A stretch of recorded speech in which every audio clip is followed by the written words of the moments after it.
So, today was one of those days in the market that just felt weird. Like a giant tug of war was happening right under the surface. On one end of the rope, you had the chaotic, unpredictable world of government policy. And on the other end, you had the relentless, unstoppable force of technology. Let's get into it. I mean, if you just glanced at the numbers for Friday, January 16th, you'd think, okay, a quiet day before a long weekend. The S&P 500 and the Nasdaq were both down, 0.06%? That's not even a ripple. But let me tell you, that could not be further from the truth. Underneath that super calm surface, it was an absolute battlefield, with huge winners and, well, catastrophic losers. So what in the world was actually going on? Here's how we're going to break this all down. First up, we'll see exactly how the market was getting pulled in two different directions. Then, we're going to dive deep into that policy shockwave that really had investors rattled. After that, we'll look at the incredible power of AI that was pushing right back. Then, we'll lay out the clear winners and losers, and finally, we'll talk about strategy. All right, let's get started.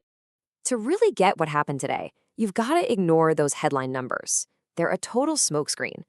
The real action, the real story, was this massive shift of money happening just below the surface. Okay, so take a look at these numbers. Deceptively boring, right? The S&P and the Nasdaq basically went nowhere. The Dow was a little weak, but then look at the Russell 2000, the small caps. It was actually up, and not just for one day. This is its 11th straight day of outperforming the S&P 500. Now that is a massive clue. It's telling us that money is moving around in a big way. And this gets to what all the analysts are talking about. They're calling it a differentiated market. It's a fancy term, but all it really means is that the days of a rising tide lifts all boats are on pause. Today was simple. Whether your portfolio won or lost was decided entirely by which side of this tug of war you were on. Were you on the side getting dragged down by policy or the side getting lifted up by tech? So let's talk about the first major force, the one that was trying to pull the whole market down. It was a shockwave that came straight out of Washington, and it kicked off what some people are already calling a rate tantrum in the bond market. It's wild how these things start. It all began when President Trump praised his economic advisor, Kevin Hassett, saying he was great and should stay right where he is. But the market? Oh, the market heard something totally different. They heard he's not getting the Fed chair job. And if it's not the market-friendly Hassett, who is it going to be? Well, all the speculation immediately swung over to Kevin Warsh. And let me tell you, Warsh is known as a hawk. That means he's tough on inflation, likes higher interest rates, and just the thought of that sent the bond market into a complete panic. And here's the results of that panic. A jump of 6.9 basis points in the 10-year Treasury yield. Now, basis points is just Wall Street talk for 0.01%. And while 6.9 might not sound like a lot, believe me, in the bond world, that is a huge, huge one-day move. And it was all because of a rumor about who might be the next Fed chair. Just incredible. So why should you care about any of this? Well, think of it like this. The 10-year yield is kind of the baseline for all investments. When that goes up, the guaranteed return you can get from super safe government bonds goes up. And if that's the case, why would you take a big risk on a high-growth tech stock whose profits are way off in the future? All of a sudden, those future profits look way less valuable today. And that's exactly what happened. Investors got spooked and just started dumping their software and growth stocks. And it wasn't just the Fed drama piling on. We also got strong economic data, which sounds good, but it actually kills the argument for cutting rates anytime soon. Then, a new White House plan to force big tech to build its own power plants absolutely hammered the utility sector. Oh, and on top of all that, China decided to crack down on commodity trading, which sent silver prices cratering.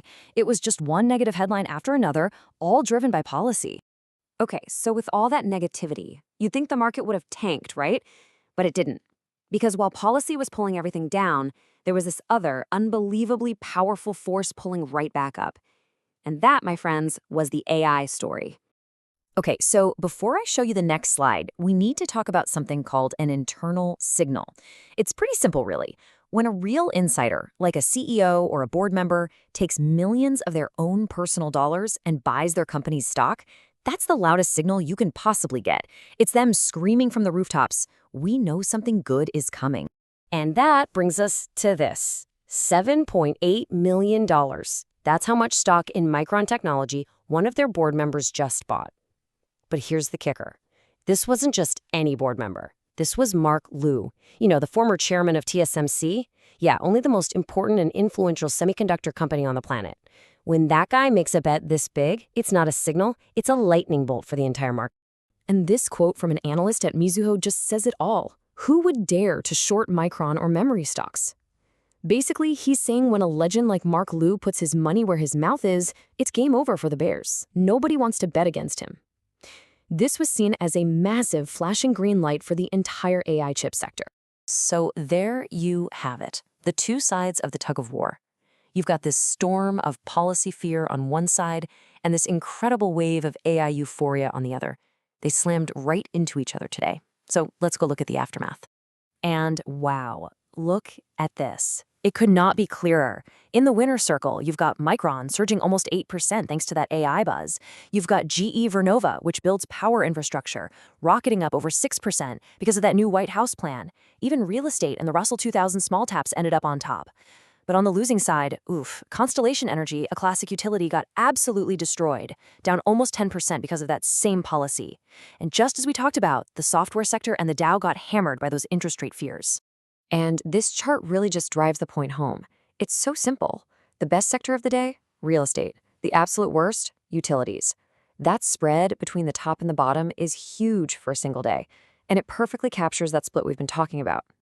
Okay, so the big question is, what do you do in a market like this, when it's being pulled in two directions at once? How do you navigate it? Well, let's look at two possible playbooks. All right, so you've basically got two choices. You can go aggressive and just lean right into the AI momentum. That means focusing on the hardware, the semiconductors, the stuff that's building out the new power grid for all this AI. The huge risk there, of course, is if a hawkish Fed actually happens and those bond yields spike above 4.5%, that would just crush these stocks. So you could look at ETFs like SMH for semis or Grid for power infrastructure. Or you could go the conservative route, try to sidestep the drama. You'd avoid the big tech names and instead focus on things like undervalued small caps or maybe defense stocks. The main risk there is if inflation rears its ugly head again, because that would delay rate cuts and hurt smaller companies. For that path, you might think about something like IWM for the Russell 2000 or ITA for aerospace and defense. But here's the crazy part. Despite all this uncertainty and this tug of war, look at how investors are feeling. A new survey shows that nearly 3/4 of investors think the next 10% move for the market is up. I mean, that is just an insane level of bullishness. It's bordering on pure greed, especially with all the risks we just talked about. So that's where we land, a market that's just stuck. It's held in this perfect, tense balance. You've got the storm of policy uncertainty blowing everything around, but then you have this massive, heavy anchor of the AI megatrend that's just holding everything in place. It's a growth story that investors, for now at least, refuse to let go of. And so that really is the question for all of us, isn't it? In a market that can be completely upended by a tweet about the Fed, but also saved by a single chipmaker's stock purchase, where do you place your bets? What's your next move?